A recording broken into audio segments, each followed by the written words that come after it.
Hello, Frida. It is one beautiful Sunday, and this is Patricia O'Connor, and it is Easter for those of you who celebrate. For a lot of us, it was just a day of, it was just family day. Now I'm a little older, and Frida's family, but that doesn't mean that I can't still enjoy my day, my little holiday here at home. And to that end, we are. Certainly, you could see what Frida was doing. She does know how to make the most of a day off. She can make the most of a day off like anybody I've ever seen.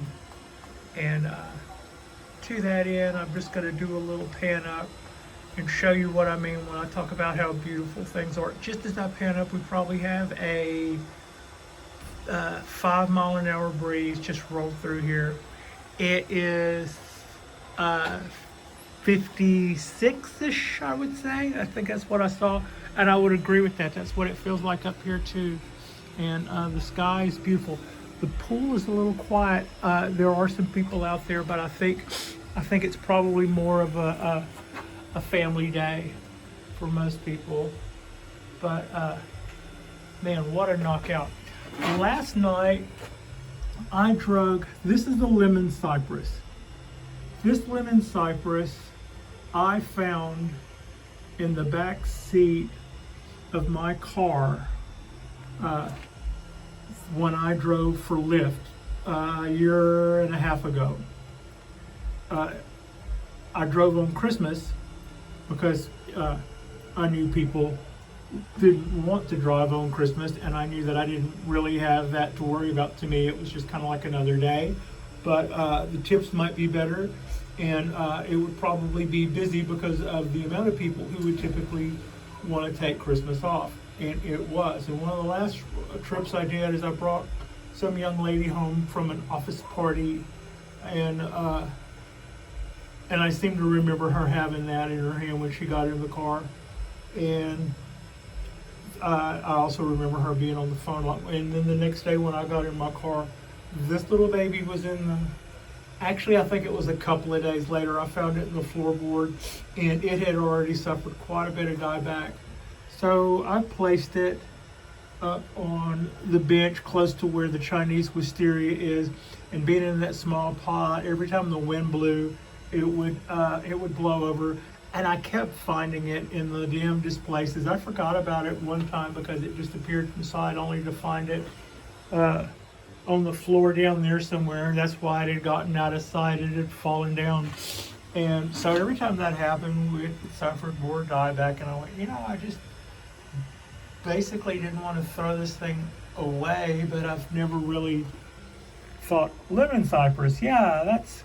So last night I started thinking about that neglected lemon cypress and how it's still down there and how it's still hanging on, and so I decided to bring it in and give it a little bit of space on the table where it can at least get a little stronger dose. It'll be a couple of feet closer to our light than it would be 3 feet farther down in the back in the shadows.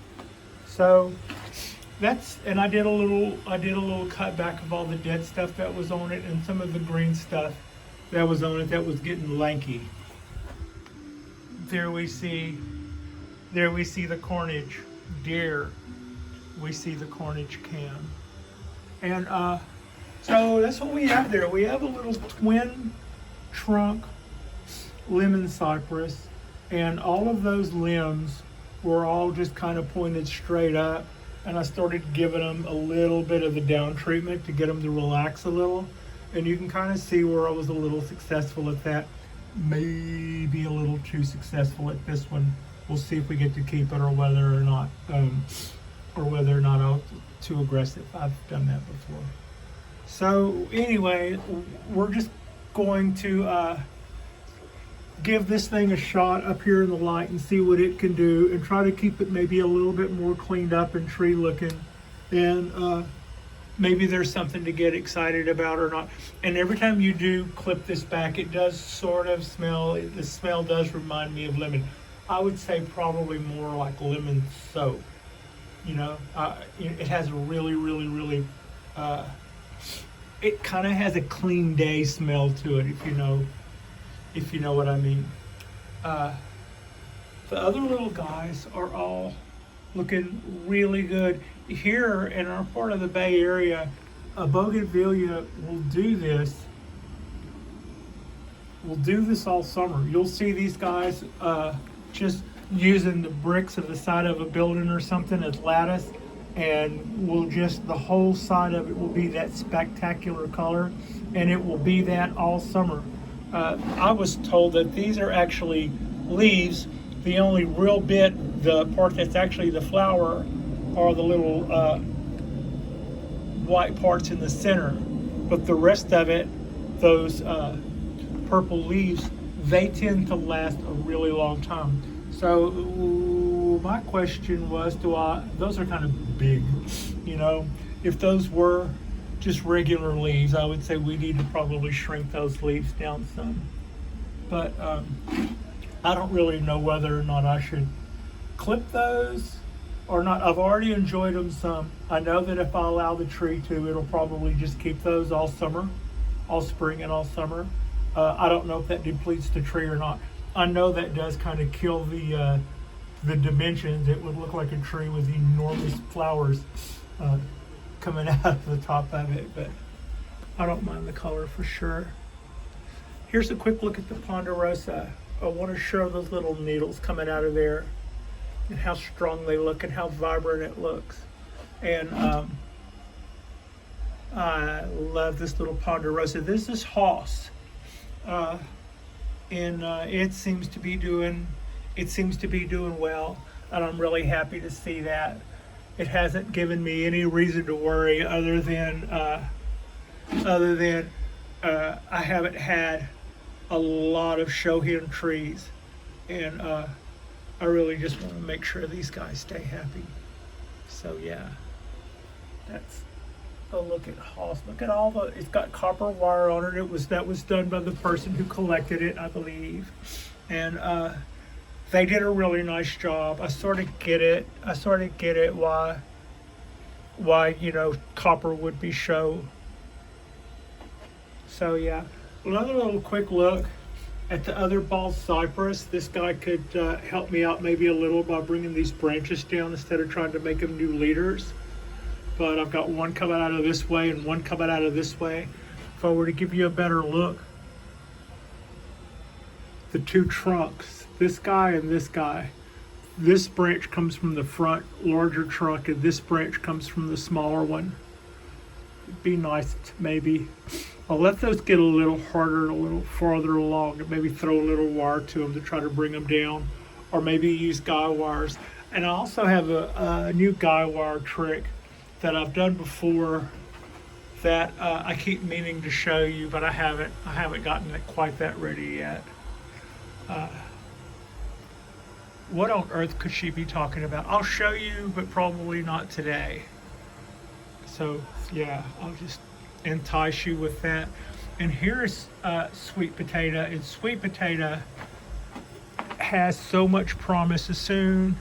And I don't really feel like I have to figure out what I'm doing with this tree right now. I don't see the pine tree that I want this to become yet. I don't see my vision for sweet potato. I don't know whether this side is happening or this side is happening, or whether this side is sacrificed, or whether I want to gin this in and grow this in. But this is sweet potato, and it seems to be telling me that it is punching its dance card for another year, and that all of this new growth is coming out. And this is our Japanese cork bark black pine, 75 years old. I am its third caregiver. I don't know if the other two had to deal with this or not, but my learning curve was more Japanese black pine beginning stages. And when I decandled this thing 2 years, and when I decandled this thing, that meant that it was decandled 2 years in a row, and I may have weakened the tree, because then we seem to have a couple of different issues that resulted in my repotting it because of some dead roots at the bottom, which I believe were affecting our drainage. But it wasn't otherwise ready. It wasn't otherwise time for a repot, and so you could bet your butt that I let this get well and truly bad before I got the nerve to do a repot. I was like, well, we tried nothing, and that didn't help. So, and then once I repotted it, I saw that I had some root mass at the bottom that had died back because of a bad drainage situation.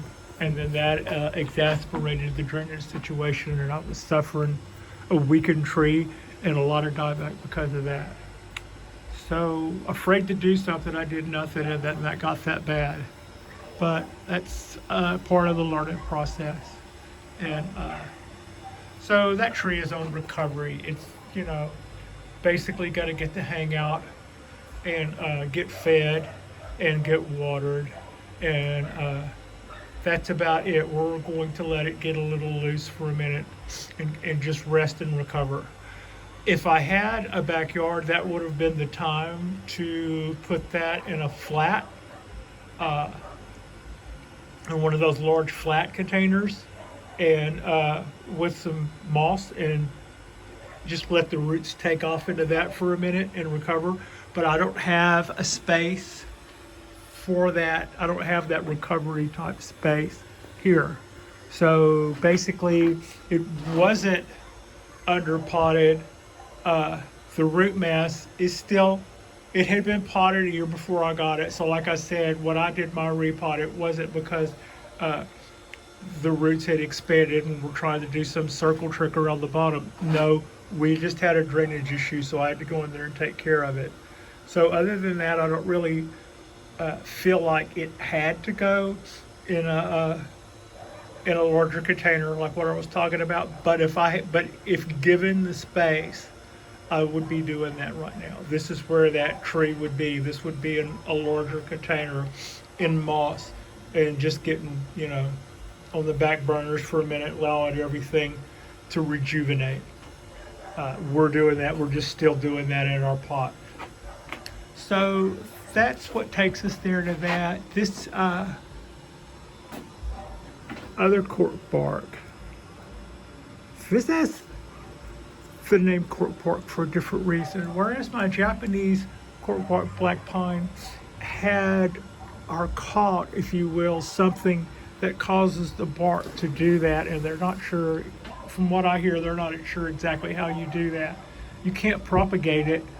You can take cuttings and scions from it to promote that, but cuttings for pines rarely, if ever, work, and so you can't really have a table full of cork bark black pines. They're like 1 in 100 or something. Whereas this is a cork bark oak, and it's a cork bark oak because this bark is actually harvested to make corks for wine bottles or the like, or apothecary bottles back in the day, or so this is our cork bark oak, and it is just absolutely full of little buds starting to swell on little places on all the branches, and it's got some new shoots coming out as well on all of our tips. All of the places, or most of the places where we've cut it back, are already starting to reward us with new shoots, and that's really good to see. I would like to see more stuff out here, but maybe removing that wire will help, and also trimming back those ends does seem to be increasing the amount of buds that are starting to pop out. I can see the little, it looks like it has, it looks like a teenager, if you know what I mean. It's got little bumps all over it. So, yeah, a teenager with acne, here I say it. So, so the thing about cork barks, and I heard other people say this too, this guy has some pretty good motion to it. You can kind of see the way the bark runs this way and kind of runs and curves up this way. And it also curves toward, so this is the back, this is the front. And if it's facing you, it's kind of bowing at you a little bit. If I can get that side profile. I do wish that I had more motion than that. And I did hear somebody mention the other day that the thing with, they see a lot of cork bark trees that don't have, that were fairly straight. I would say that's kind of the reason why why I named this tree log. It has a lot of stuff to appreciate though. And appreciate log, we do. But I was kind of wondering if this guy would it do well, or would it be okay on a wedge cut, where I could do a wedge cut and put more motion in it, Also, I've never seen somebody do a wedge cut this way and then go up and put a wedge cut the other way or the back way. I don't know what that would do, because you would be cutting through part of the lifeline on this side, and then maybe cutting through this part of the lifeline farther up or farther down on the other side. I could see where you would still be basically cutting off the flow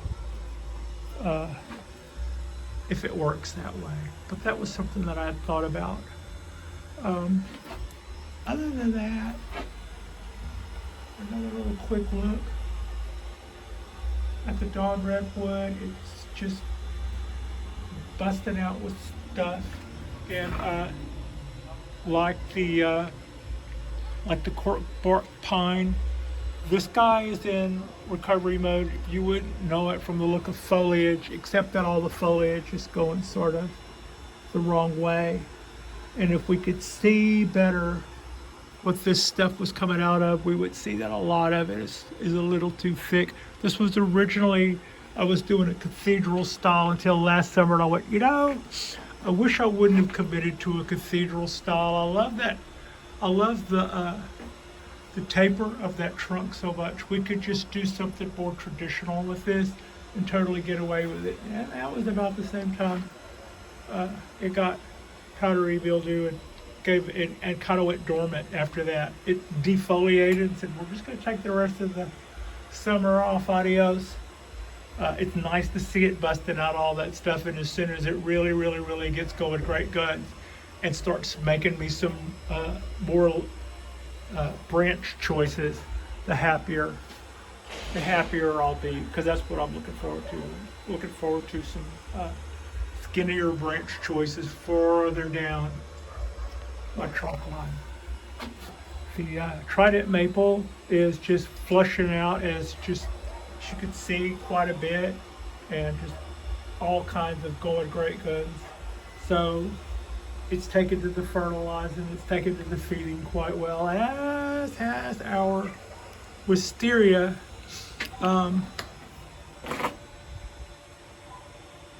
Just like, I've got this shoot now starting to want to climb the walls. We'll give it a little trim back, but there's no point in doing that right now. All of that stuff is helping with the light. These are some more wisterias in the wings, in a larger container, overgrown with flowers. What's not to love about that? But that's 1, 2, 3. That's a clump of 4 wisterias. I don't even remember what color they were. I haven't seen them bloom yet.